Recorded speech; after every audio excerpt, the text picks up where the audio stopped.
الحمد لله رب العالمين، والصلاة والسلام على أشرف الأنبياء والمرسلين نبينا محمد وعلى آله وصحبه أجمعين. أما بعد، در رسول صلی الله علیه وسلم مبارک سیرت من بیانو د الله سبحانه وتعالی په توفیق سره. او آخري خبره منګه دا بیانوله چې مسلمانانو دویم هجرت وموکو حبشې ته. مشرکانو د مسلمانانو د خرابولو دپاره خپل دوه کسان ولیږل په نجاشي پسې، د دې لپاره چې هغه سره خبره وکړي او هغه د دې مسلمانانو سره مرسته ونه کړي، خو په دې کې هغوی ناکامه شو او نجاشي ښه مضبوط د مسلمانانو سره ودرېد. بیا د هغې نه بعد قریش سوچ کو چې وسه وکړو، نو د هغوی مشران لاړو په ابو طالب پسې، جرګه یې بوتله. دوه جرګې په دغه نږدې وخت کې هغوی په ابو طالب پسې بوتلې. نو په اولنۍ کې وله دمکیانې ورکړې او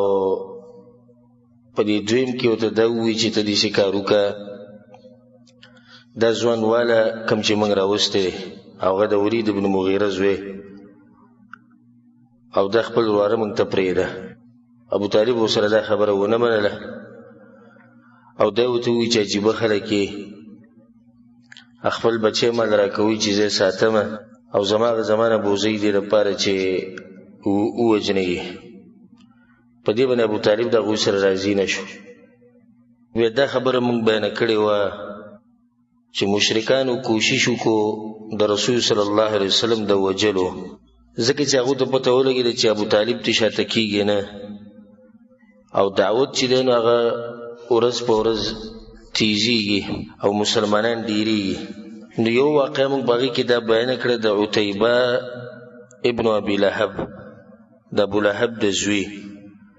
چې هغه په رسول صلی الله علیه وسلم پسې راغی او دا ورته ووایي چې زه دغه قرآن نه منمه، دا کوم چې په تا باندې نازل شوی دی. او بیا یې د رسول صلی الله علیه وسلم په مخ مبارک باندې لاړې تو کړې. رسول صلی الله علیه وسلم هغه ته خیرې وکړې چې یا الله اللهم سلط علیه کلبا من کلابک، یا الله په دې خپلو سپو کې یو سپی په ده باندې مسلط کې. او بیا هغه په سفر باندې لاړ شام ته، دا سفر د تجارت سفر و. نو په هغه ځای کې یو زمری راغی او د هغه د لاسه د عتیبه مردار شو. دا واقعه ما تفصیلا ذکر کړې وه په آخرني درس کې. نن به انشاءالله د هغوی هغه نور کوششونه هم بیانو، کوم کوششونه چې هغوی کړي وو د رسول صلی الله علیه وسلم د وجلو دپاره او د هغه د پانسي کولو دپاره. یو کوشش د هغوی دا و چې عقبه ابن ابي معیط، او د عقبه ابن ابي معیط تذکره په تیر شوو درسونو او بیانونو کې ډېره شوې ده چې دا په دې دشمنانو کې غټ دشمن و. نو ده دا چلون کړی چې رسول الله صلی الله علیه وسلم په سجده باندې و، د کعبې په خوا کې سجده لګولې وه او دی راغی د رسول الله صلی الله علیه وسلم په سټ باندې خپه کېښوده او دومره زور یې ورکړو نږدې وه چې د رسول صلی الله علیه وسلم دا سترګې راوتې وې. دا د هغوی کوشش و د رسول صلی الله علیه وسلم د وجلو، خو الله سبحانه وتعالی به په هر پیر کې ساتو او بچکو به. دغه شان یو واقعه دا هم راپېښه شوې وه چې ابو جهل د قریش دې مشرانو ته ووایي چې ان محمدا قد ابى الا ما ترون من عيب ديننا وشتم آبائنا وتسفيه احلامنا وشتم آلهتنا، چې تاسو دا لیکي نه چې هغه محمد صلی الله علیه وسلم دی او د ده بل څه کار نشته خو زموږ د دین عیبونه بیانوي او په موږ پورې نښتی دی. سبحان الله، چې کله څوک حق بیانوي او په چا کې د باطل پروت وي نو دا مطلب شي چې دی صرف په ما پورې نښتی دی. وګوره تا کې دغه بیماري د وجدان نه لرې که نور داعي عالم اخو عامه خبره کوي، په چا کې چې دا بیماري ده بس هغه دې ځان دغه بیماری لري کې نور د عالم او د داعی او د دین بیانونکي د چا سره شخصي دښمنی نشته. لکه یو عالم چې تقریر وکي بیان وکي درس وکي پای کې څه غلطیانې بیان کیا پتا کی نو دې سمو چې صرف په ما پورې خطر دی خو دې وایي چې غلطي بیان کړو په ما کې شتي نو زه به ځان د غلطي لري کوم خو هغه دغه خبره به کوله وي دې صرف په موږ پورې خطر دی. حالکه رسول الله خو د شرک عام رد کړي کاغه په قریش کې دی کو بغیر قریش کې دی هغه په عربو کې دغه شرک او کاغه په عجمو کې دی رسول سم پیرت کړي کتوري کې کسبینی کې کمالدار کې غریبي کې شرک او کفر د شرک او کفر دي. نو به دوی چې زه په الله قسم خورم ابو جهل وي زه په الله باندې قسم خورم چې زه به دته کینم او چې کله دې په منځ کې سجده ولګي نو دومره غټه به زه دې سر لره اچوم چې زه به مغني شم اوچته وره.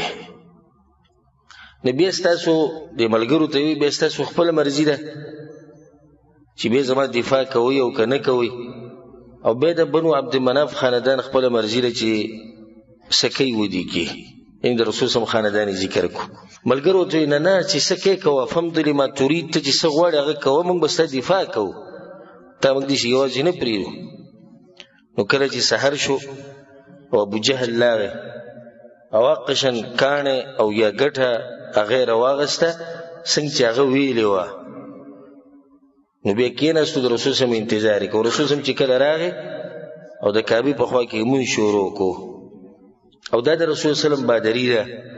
او شجاعت ته چې د کافرانو په دې منځ کې هم درځي کې موږ کوو. نو د قریش ته کسانو مراجمه شو انتظار کو چې ابو جهل بنن سکی فلما سجد النبي صلى الله عليه وسلم کله چې رسول سم سجده ولګوله ابو جهل لاړو یو ګټه راوچته کړه خو دومره درنه چې هغه ته پر اوچتولو کې تکلیف ورکو به دغه طرف ته راغی چې کله راغی او اراده وکړه چې دا په د باندې رواچي د سجدي په حالاتو کې د رنگ بدل شو او په شا باندې راغی او د کانه غزار کو رپیدو ملګرو ته مالک یا ابو الحکم دته باغوی ابو الحکم وي یعنی د فیصلو پلار د فیصلې کول مشر سره خو په حقیقت کې دا سو ابو جهل جاهلیت مشر جاهل انسان او دا خبره ده ساتي چې دین د انسان نه پوهه جوړي او دین د انسان نه یو پوهه انسان جوړي یو عالم تی جوړي یو اخلاقی سړی تی جوړي او یو قدردان سړی تی جوړي چې دین دې لري کو ایسوم نه دی بیا نو دې ته د ابو جهل ته دی قریش والو د عربو بوت ابو الحکم وي ولې د دین دشمنی چې کله شروع کړه نو بیا ابو الحکم پاتې نشو بیا دغه نه جوړ شو ابو جهل. هغه ته ابو الحکم سجلو شو وی قمت الیه لافعل به ما قلت لكم البارح زغه پاسنه مغه سره هغه کار کو پرون چې ماته استویلی خو کله چې هغه ته نږدې شو نو په دې منځ کې یو اخراغه او زه د الله قسم خورم چې د اوخ دومره غټ سرما نه دی لیدلې نه دومره وګده مری لیدلې څنګه چې دغه اوخوه نو اراده وکړه فهم بین یاکلنی زه خورم که زه نږدې ورغلم نو ختم ومز نو به چې کله د رسول الله په مخ کې تذکره وشوه چې رسول الله ابو جهل دي سي رسول الله ته ذلك جبريل د جبريل السلام لو دنا لاخذه کدی نږدې ورغلم ختموي وسبحان الله د دې ابو جهل د جهالت تراسه او د دې رقم قلتیه دلسه حمزه رضی مسلمان شه وهغه واقعو ان شاء الله نن ذکر کوو چې څنګه الله سبحانه وتعالى حمزه رضی الله عنه توفیق ورکو د اسلام دراوړو دغه شان دغه د ابو جهل واقعو اول ته د قریش د کافرانو د مشرانو د ټول د کوشش چې څنګه به د رسول الله صلی الله علیه وسلم وجنو نو عبد الله ابن عمرو ابن العاص رضی الله عنهما هغه د واقع بیانې زه په راغله و د کعبه خواته او د قریش د مشران ټول را جمع شيو نو دوی بخپلو کې د رسول صلی الله علیه وسلم تذکره وکړه چیرې د الک سکی د سړی سکی د خپل دین پر خو د ګمراه شوی ثابت جوړ شو به ته ثابت وي او د ثابت هغه چاته ویل کېږي چې دین نه وي او نن سبا چې څوک حق بیانې حق قبلین هغه ته بے مذهب وي یو شی دی هغه وخت کې به صحابي وي، اوس ورته څه وایي؟ بې مذهبه، یعنې د داسې لار نشته د تلو، په ګډوډو سره دی. دغه شان به هغوی په هغه ټیم کې چې څوک به مسلمان شو، هغه ته به هم وایي داسې لار نشته، مذهب یې نشته، دین یې نشته. خو چې څه یې ووایي، دوی د رسول الله وسلم تذکره وکړه، نو بیا یې خپلو کې دا ووایي چې ګورې دې سړي ته چې موږ کوم صبر وکړو، نو د دې نه اخوا نور صبر نه کیږي، د ده ختمول غواړي. څه داسې طریقه جوړه کړو چې دا سړی د منځ نه اخوا شي او د ده د دعوت ودرېږي. عبدالله بن عمرو وایي چې دوی دغه خبره کوله چې رسول الله وسلم په دغه ټیم کې راغی. رسول الله وسلم راغی او حجر اسود یې ښکل کو. د حجر اسود د ښکلولو نه بعد رسول الله وسلم طواف شروع کو. کله چې رسول الله وسلم د دوی په دې ټولګي باندې تیر شو او د دوی په دې مجلس باندې تیر شو، نو دوی د یو بل سره خبرې وکړې او هغه رسول الله وسلم ته واورولې، ویې خندل، مذاق یې وکړو.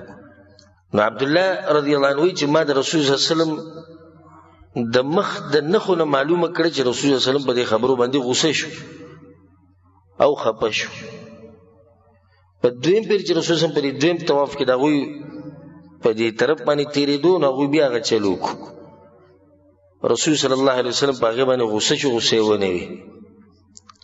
په دریم پیر چې رسول الله وسلم راغی، هغوی بیا هغه خبرې وکړې. نو رسول صلی الله علیه وسلم ودرېد او دا ورته وویل: تسمعون یا معشر قریش، یوه خبره یاده ساتئ، ای د قریش ټولګیه، په هغه رب مې د قسم وي د چا په لاس کې چې زما ساه ده، ما داسې دین راوړی دی چې ستاسو د حلالولو حکم یې ماته کړی. نو دا خبره په دې کسانو باندې ډېره درنه ولګېده او ویېرېدو هم چې اوس پکې دا خبرې هم شروع شو، د اوسه پورې خو دا خبره نه وه، اوس پکې دی دا هم وایي. نو دا خلک ټول داسې غلي کېناستو چې بالکل یې څه خبره نه کوله. بیا کوشش شروع کړو چې اوس د ده سره خبرې برابر کړو، ځکه که خبره دې ته واوړېده نو بیا خو به حالات ډېر خراب شي، د دوی طرف نه به هم جنګونه وي، زموږ طرف نه به هم جنګ وي، نو دا بیا نه ختمېدونکی جنګ دی، ځکه چې مکه کې به دنده وي. نو یو کس پکې پاسېد او هغه ته دا خبره وکړه، وی ابو قاسمه، رسول صلی کوني ته ابوالقاسم دی، زه وی ځه ته ښه هوښیار سړی، یعنې دا خبرې موږ نه کوو، زموږ مطلب دا نه دی، تا ته بل مطلب واغستو. سبا له بیا چې کله دوی راجمع شو، نو سخت غوسه و، ځکه چې هلته پرون ورته رسول صلی الله دغه خبره کړې وه. نو چې څنګه رسول الله صلی الله راننوتو، عبدالله بن عمرو رضی الله عنهما وایي دې ټولو حمله وکړه په رسول صلی الله باندې په یو ځای، لکه یو سړی چې حمله کوي. او رسول صلی الله علیه وسلم یې دغه کوم صادر چې رسول صلی الله خپل بدن باندې اچولی و، هغه د رسول صلی الله د مرۍ نه تاو کړو، او چا سوک او چا لته، او د چا چې څه وس رسېدو هغه یې کوو. په دې کې ابوبکر صدیق رضی الله عنه راغی، او چې کله راغی نو هغه دا خبره وکړه: تقتلون رجلا ان یقول ربي الله، تاسو دې سړی وجنئ چې د هغه صرف ګناه دا دی چې هغه وایي زما رب الله دی. او بیا هغوی به ابوبکر صدیق رضی الله باندې شروع وکړه چې واقع ته ما په تېر شوي درسونو کې اشاره کړې وه، د قریشو کوششونه د دعوت ته بندولو او د مسلمانانو سره ظلمونه، په هغه بیان کې ما دې واقعو ته اشاره کړې وه، خو دا واقعه په دې وخت کې راپېښه شوې وه، په دې ورځو کې راپېښه شوې وه. دوی کوشش وکړو د رسول صلی الله د پانسي کولو، دا صادر ورته دې مرۍ ته واچو که سات یې وځي. نو په دغه ټیم کې ابوبکر صدیق رضی الله عنه راغی، نو هغوی د رسول صلی الله نه خلال شو، په ابوبکر صدیق رضی الله شروع وکړه، او دومره یې وو چې د هغه په جسم کې روغ ځای پاتې نه شو، او بېهوشې شو، کور ته یې ویوړو. عبدالله بن عمرو رضی الله عنه وایي د ټولو نه زیات او غټ تکلیف چې رسول صلی الله ته رسېدلی په مکه کې هغه دغه ورځ وه چې دا ټول په رسول صلی الله باندې راجمع شوي او په یو ځای باندې حمله کړې وه. بعض روایتونو کې داسې راځي چې یو کس لاړ په ابوبکر صدیق رضی الله پسې اواز یې ورته وکړو: ادرک صاحبک، هغه ملګری دې بچ کړه. نو هغه وایي څه چل دی؟ وایي کسان پسې راجمع شوي، قریش مشران او ټولو راګیر کړی، چې کله هغه راغی حرم ته او د کعبې په خوا کې د حالات ولیدو، نو په رسول صلی الله باندې راپرېوتو، او هغوی چې بیا کوم ګزارونه کول هغه په ابوبکر صدیق رضی الله باندې لګېدو. خو رسول صلی الله علیه وسلم باندې گزار لګېده د دغه خوښ نه و او ځکه الله سبحانه وتعالی هغه له دومره اوچت مقام ورکړی او ځکه هغه په خاصو ملګرو کې و. رابه شي انشاءالله د هجرت واقع چې کله موږ بیانوو مدینې ته د هجرت کله چې د مسلمانانو وتو نو ابوبکر صدیق رضی الله عنه اراده وکړه چې زه وځم نو رسول صلی الله علیه وسلم هغه ته وویل ابوبکر ته صبر کوه که الله ماله اجازت راکړي دواړه به یو ځای وځو. د رسول صلی الله علیه وسلم په هغه باندې دا یقین او دا اعتماد دا هم د دې دلاسه و چې رسول صلی الله علیه وسلم ته پته و چې دې ځان په ما باندې خاورې کوي او الله سبحانه وتعالی دا اوچت مقام چې چاله ورکي په دین کې مشرتیا ولا ورکي نو په دې سړي کې څه کمال دی. د پیغمبرانو نه بعد دا د مسلمانانو عقیده د ټولو الا د کومو چې نه ده لکه شیعګان او روافض نو د هغوی دا اختلاف څه نقصاني نه دی. اختلاف خو د هغه چا نقصاني چې هغه مخامخ سړی څه وکړي. نو اوس به د شیعګانو اختلاف ذکر کوو چې شیعګان یې نه مني شیعګانو خبر راواله دیوال لی راواچوه یې ډیران ته غوزار که او یې د کچرې ډرام ته غوزار که. زه د مسلمانانو موحدینو خبره کوم چې دغه ټولو په دې خبره باندې اتفاق دی چې د پیغمبرانو نه بعد اوچت انسان د ځمکې په دې مخ باندې هغه ابوبکر صدیق رضی الله عنه دی او وجه د هغې دغه وه چې په رسول سم باندې به ځان قربانه دومره خیر د رسول سم سره کړي او ځکه رسول الله وسلم په مدینه کې دا خبره کړې وه دا به انشاءالله په هغه سیرت کې بیانو کوم وخت چې د مدینې سیرت بیا بیانو مدینه کې د مسلمانانو حالات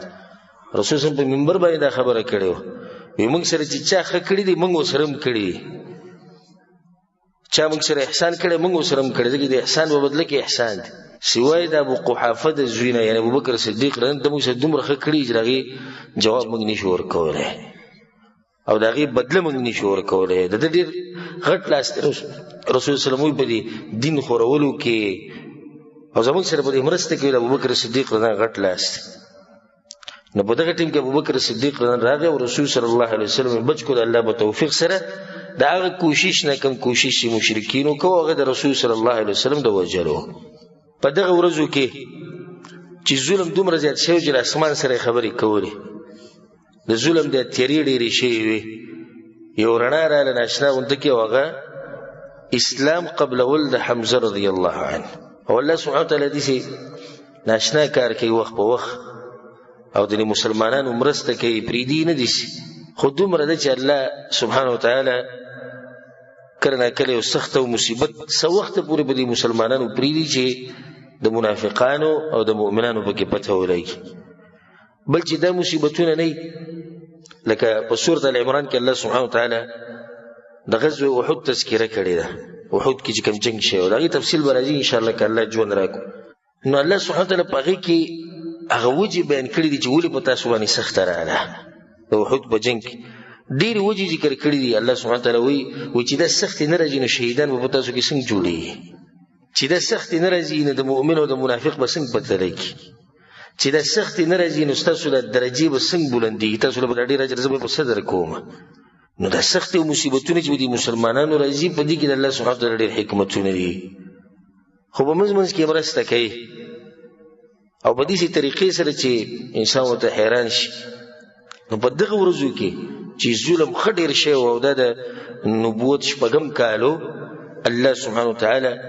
حمزه رضی الله عنه توفیق ورکو په اسلام کې د ننوتو او د هغه د اسلام د قبلولو وجه هغه دا وه چې ابو جهل یو پیر تیر شو په رسول صلی الله علیه وسلم باندې رسول صلی الله علیه وسلم د صفا د غر په خوا کې و نو رسول صلی الله علیه وسلم ته ډېرې کنځلې وکړې او بدې ردې ووې خو د هغې جواب رسول صلی الله علیه وسلم ونه کړو د کنځلو به څه جواب کې نن سبا هم دا باطل پرست لګي نورو سره څه نه یو کنځلې کوي کله نه کله داسې کنځلې به واوري چې ته به وایي چې یالله لکه دا سړی د منافقت په کومه درجه کې دی ځکه چې د کنځلې کول دا د منافق سړي حال او بیا چې یو سړی دین بیانوي او په هغې کې کنځلې کوي نو دا کم سړی چې کنځلې کوي پوه شي چې له ده سره دلیل او دانش دي ځکه که دلیل وی نو بیا نه کنځلو ته ضرورت راځي نه زور ته ضرورت راځي نه پولیس ته ضرورت راځي نه ټوپک او تماچې ته ضرورت راځي خو دلیل دی خبره واضحه که بس منی نه منی د دغه کار دی خو ته خبره واضحه که ورور الله دا ویل الله پیغمبر دا ویل صحابه کرامو له طریقه او تابعینو له طریقه خبره ختمه شو اوس سړي ته کنځلي کول سره کنځلو څه کار دی ابو جهل نه پکار ده چې رسول صلی الله علیه وسلم پړ کې د دلایلو په میدان کې او دله ځان ته ابو الحکم وي فیصلو والا نو دا فیصله خو دله پکارو چې کړی وی کنه چې یو سړی خپل دین بیانوي ته دغه په مقابله کې خپل دین بیان کړي د دلایلو په رڼا کې نو کنځلي ورته سره کوي کنځلي کول د سپک انسان علامه ده او رسول الله په حدیث کې د منافق نخي غولي یو نه د منافق درجه دې څه کوي د کنځلي کې و اذا خاصم فجر او کله چې جنگ کوي نو په جنگ کې و کنځلي کوي دا د منافق سړی نه خده نو د کنځلي وکړي رسول الله ته ډېر بدر دی وي او رسول الله صلی الله علیه وسلم غلو د سو نه وي بیا ابو جهل یو تیګه یو کانه یو ګټه راوغسته او پاغي باندې د رسول الله صلی الله علیه وسلم د سر مبارک وښتو کله چې د رسول الله سر ولګي دا غي نه وینه راووت بیا لا د قریش دی مشرانو طرف ته د قریش د مشران بر جمع کیدو د دیو بیٹک بلګیدو د کعبه په خوا کې روزانه به دوی ته کېناستو نو دوی ناسو کله چې دا کار وکړو نو بیا لړ دا وی په مجلس کې کېناستو په دغه ټیم کې د عبد الله بن جدعان چې دا په قریشو کې مشر سره او ډیر عزتمن سره د دې یو وینځ په دغه طرف باندې تیرېده هغه د حالت ولید چې کله هغه د حالت ولید نو لاړ په حمزه رضی الله عنه پس او حمزه رضی الله عنه چې دین هغه د خکار د پاره وته او د ځان سره د خکار سامان راغست چې بس ورل نو او ته وی خپل ورته پوښتنه کې هغه ور زمر ورته چې ویلي ابو جهل وته دا ټول خبره وته وکړه ډیر عزتمن سره حمزه رضی الله عنه ډیر زورور سره او خصوصا چې څوک چاله دې تعنور کې جستار واره یستتر یستا ماما ته پوښتنه شي کوله یا ته خپل زوی ته پوښتنه شي کوله د سړي ته ډیر د خبره ودري اگر کې د دشمن ومي خو چې پردې سړی ته وای چې ته د خپل واره ته پوښتنه شي کوله ته د خپل تر ته پوښتنه شي کوله د زوی نشي کوله دې سره سړی خبره جذبه کې راځي نه ابو جهل دا خبر چې کله حمزه نه ته ورسره په حمزه کې جذبه را در دین د لاسنه وګوره چې نظام ور دین بیانې او خسړې نه دا رشتہ ده د قبيله د پاره او ما په اوله کې د سیرت چې موږ شروع کوو موږ دا خبره ذکر کړو چې په قریشو کې دا خبره و د خپل قبيله د پاره تعصب کول او په کلونو جنگونه کول د صرف د خپل قوم د پاره خاکه دا قوم په ناحقمو خمرسته به کې ځکه چې هغه به دا خبره کوله قوم پر خوده یوازې د بوزدلی ده او دې ته به غوي بغیرتوب وي اگر که دا غوي د طریقه غلطه و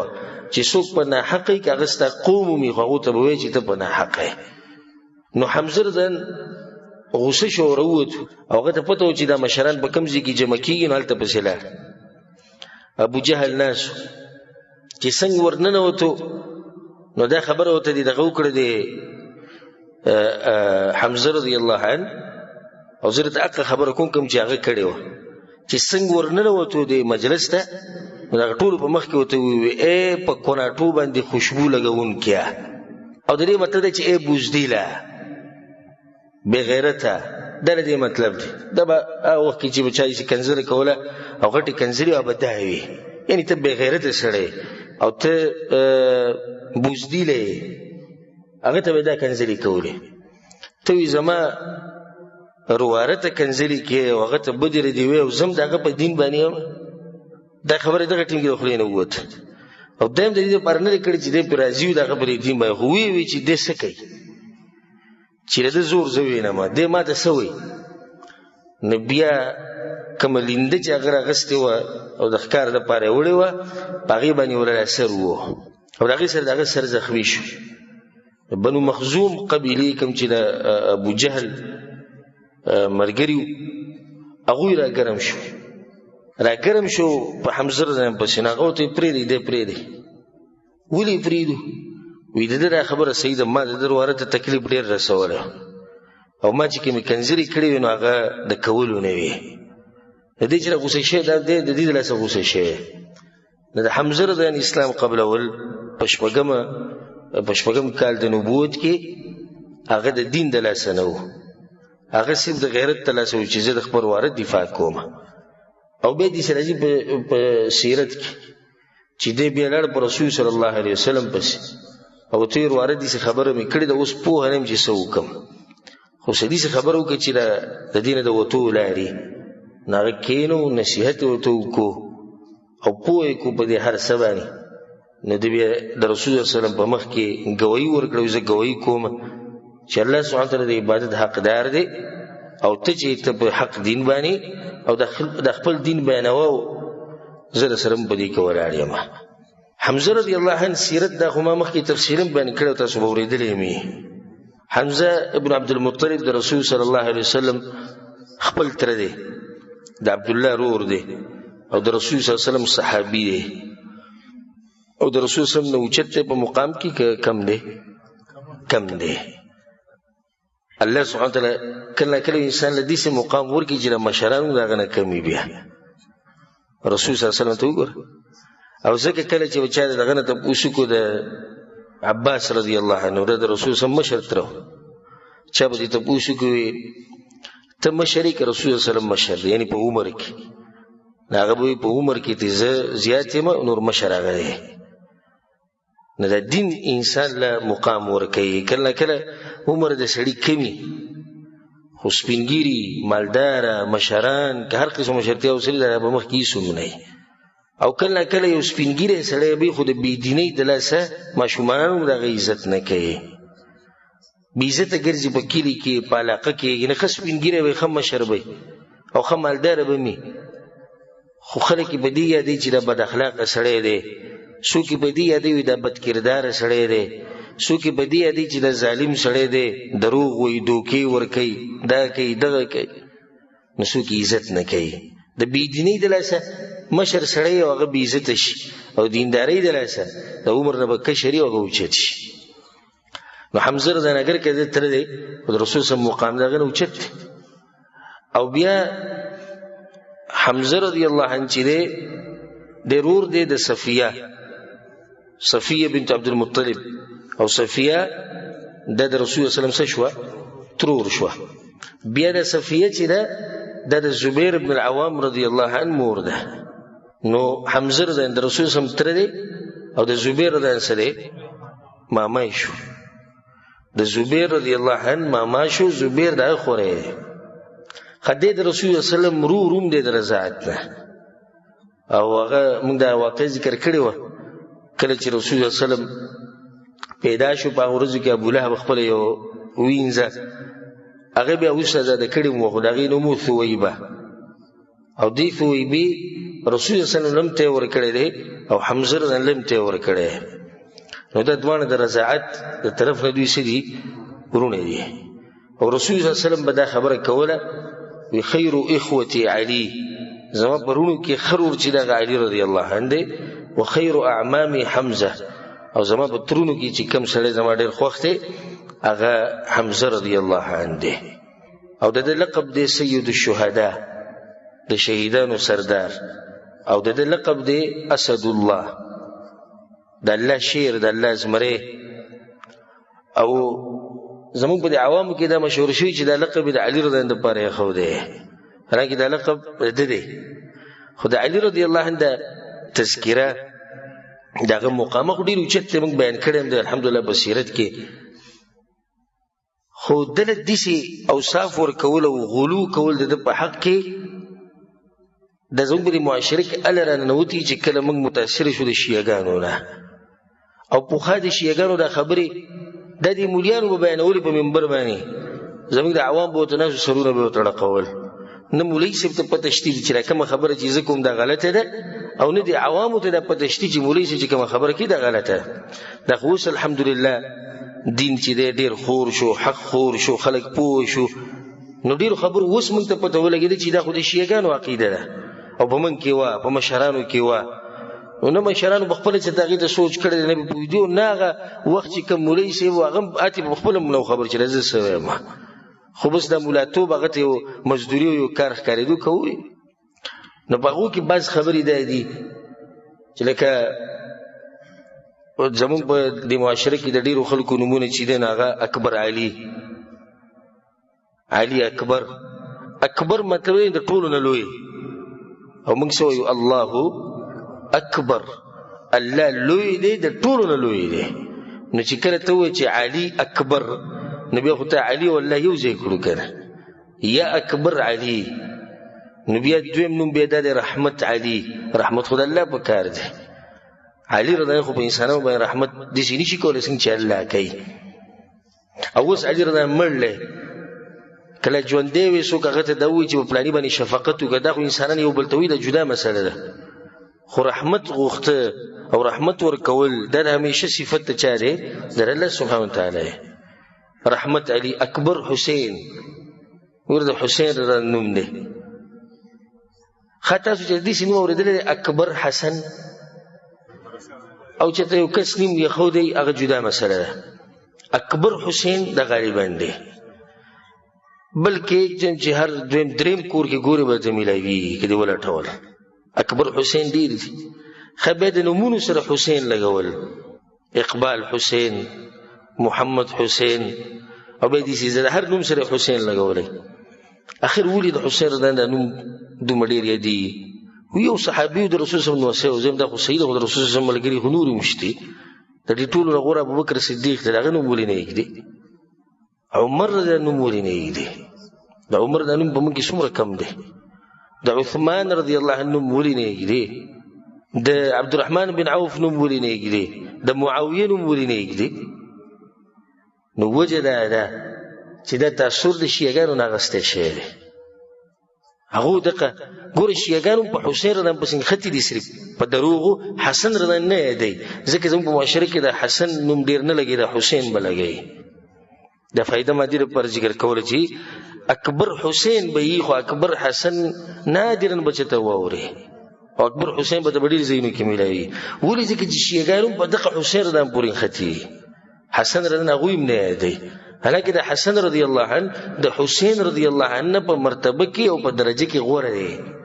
او په عمر کې تیم مشر دی او رسول صلی الله علیه وسلم دعا هم کړې ده او رسول صلی الله علیه وسلم دا هم ویلي وایي زما دا نوسې الله به د په لاس باندې د مسلمانانو په منځ کې اتفاق راولي نه د حسن رضی مبارک ویلی شوي خو بیا هم د شیعهګان د هغه چې ته اواز نه کوي چېرته د شیعهګانو د خولې نه به حسن ټکی وانه اورې حسین به وایي په دې حسین یادولو کې د هغوی یو څو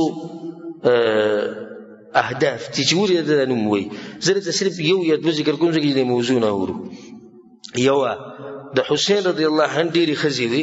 یوه ښځه هغه د فارس نه واده کړی و د ایران د دې طرف نه د هغې د لاسه د دوی د ده سره خاص مینه ده چې وایي دا زموږ سړی دی دویمه ده دوی په خپله د حسین رضی په کربلا کې شهید کړی دی نو د هغه حقیقت پټولو دپاره اوس په هغه پسې جاړي او دا ګټه وجه ده او د دوی علما په خپله په کتابونو کې دا خبره کړې کتابونه ما سره شتي ما سره پراته دي که څوک بیا مني نه چې ولیدی غواړي موږ ته خو شو په خپله وایي حقیقت دا دی چې زموږ د شیعهګانو حسین رضا په خپله وجلی نه هغې وجلی خبره بیا وروته پلټوله په یزید باندې نه دا ګوره تاثر دی د چا نه د شیعهګانو نه اخیستی